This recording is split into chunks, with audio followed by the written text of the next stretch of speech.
அஸ்ஸலாமு அலைக்கும் வரஹ்மத்துல்லாஹி வபரகாத்துஹு.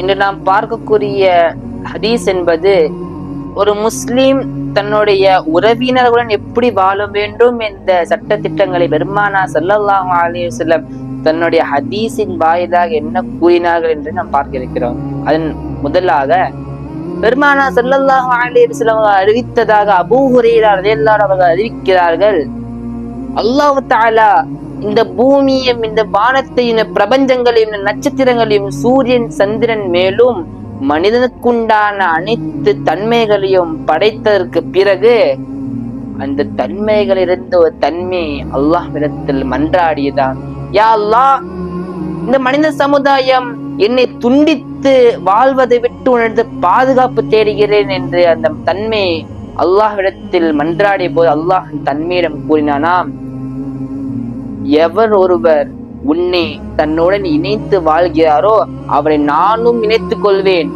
மேலும் உன்னை யார் துண்டித்து வாழ்கிறாரோ அவரை நானும் துண்டித்து விடுவேன் என்று அல்லாஹ் தஆலா அந்த தன்மையிடம் கூறும் பொழுது, மேலும் அல்லாஹ் கேட்டானாம், இதை நீ பொருந்திக் கொள்கிறாய் என கேட்கும்போது அந்த தன்மை ஆம் யா அல்லாஹ் நான் பொருந்திக் கொண்டேன் என்று கூறியதாம்.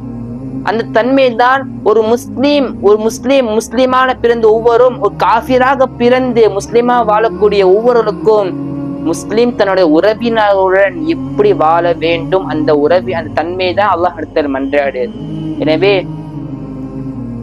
நம்மளுடைய உறவினருடன் நாம் இணைந்து வாழக்கூடிய வல்லோர் பாக்கியத்தை வல்லோன் அல்லாஹ் உங்களுக்கும் எனக்கும் தந்தருள் புரிவானாக. அஸ்ஸலாமு அலைக்கும் வரஹ்மத்துல்லாஹி வபரகாத்துஹு.